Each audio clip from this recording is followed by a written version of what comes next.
Tru. Yes, sir. For the ones who don't know, who would you say TruBaller is? Who is TruBaller? I mean, let's find out.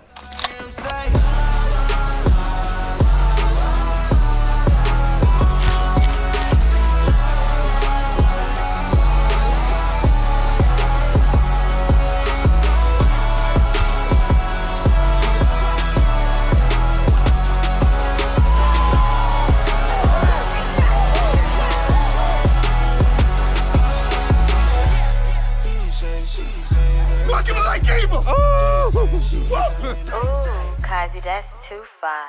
So how you grew up? Where you from? I grew up in Poughkeepsie, New York, man. You know, a little small town, you know what I'm saying, upstate, you know, not too far from Harlem.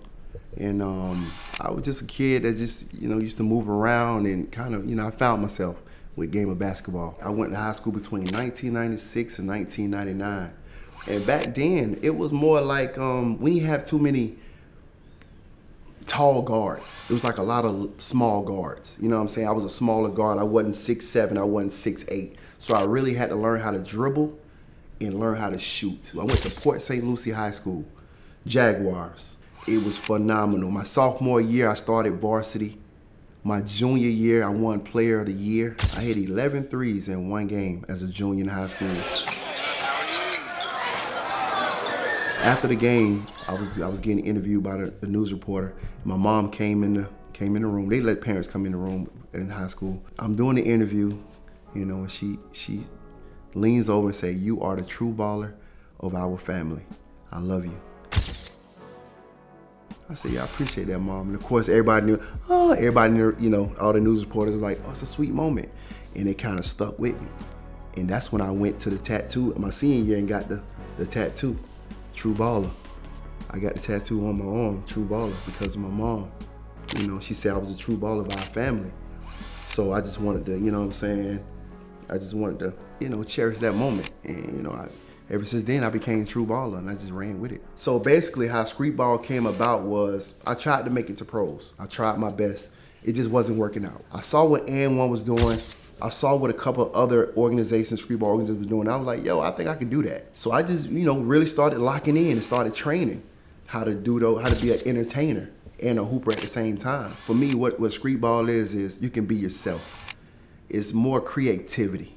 You know what I'm saying? It's not no calling. You can't call really travel. You can't call carry. You just have to go out there and hoop and be yourself. You know, I was able to go out there. I was able to yell, scream, entertain, and also I was able to hoop. My best Streetball moments, of course, is me battling against Hot Sauce. Because at the time, Hot Sauce was the #1 Streetballer in the world. Give the man his flowers. It was an amazing game. It was crazy. Me and him going back and forth. I was able to guard him.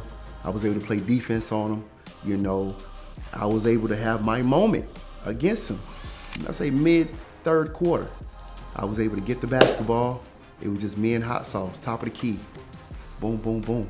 I'm just dribbling it. He guarded me. I put the ball over his head. I put it in my shirt. Hit it. Boop. I grabbed my shirt. The ball is behind me. Now I'm doing the Michael Jackson moonwalk. I moonwalk across the court. The crowd going crazy. Boop. I pop the ball out. Dribble, shoot it. I fall on the ground. All nets. Boom. Look for what? Why am I looking? It's against Hot Sauce. So for me, that was a big moment because again, he was the guy. So for me being able to compete on a big stage like that when the world is watching, it was just awesome for me, man, because I've been training for that moment, man. You know, I've been training for that moment. You want to go against the best if you want to be the best. You know, and at the time, he was the best. Streetball definitely took a downfall. People was tired of the tricks. People want to see more real basketball. People wanted, you know, it just took a dive. You know, so, you know, in between that time, I just said, you know what, let me expand my horizons. Let me go and experience in other areas. So I started doing more music, and I just started kind of fading towards the music area. And I did music for like, you know, maybe a good 4 or 5 years. I used to always post my videos on Instagram. And under the comment section, I used to always read the comments. Unc, you don't hoop no more? Unc, I heard you was nice back in the days. Hey, yo, Tru, man, what's up with the videos, man? You don't play basketball no more?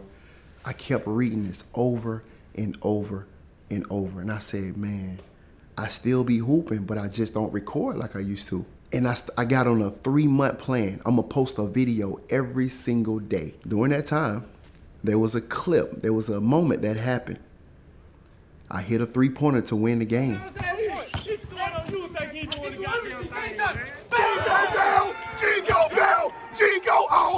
And all of a sudden, I just yelled the words, Jingle bell, jingle bell, jingle all the way.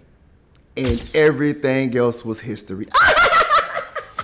It went crazy from there. The video blew up. ESPN picked it up.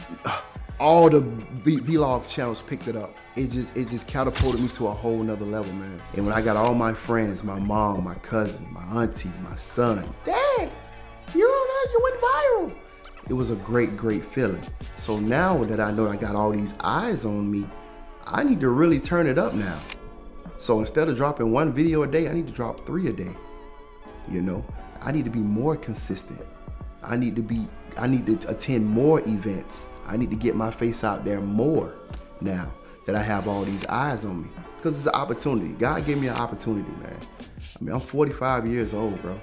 I'm 45 years old, still active playing streetball at a high level against young thoroughbreds, 20 years old, quick, shifty. So every day it's a challenge because as much as I want to go viral on them, they trying to go viral on me too. So it's a competitive thing, but the Jingle Bell video, it just changed my life. It put me on a pedestal. It put me on a spotlight to where a lot of content creators calling me now, want to collab with me. Nas, Mrs. TruBaller has it on the white. That guy,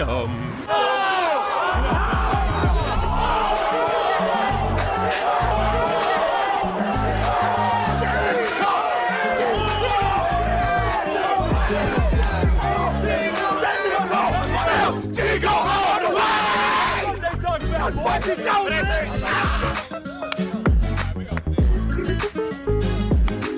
Are you not entertained? That was insane. When I'm done with the game of basketball, I just want to, show people that even though you're reaching for a dream or a goal and you don't reach it, it's always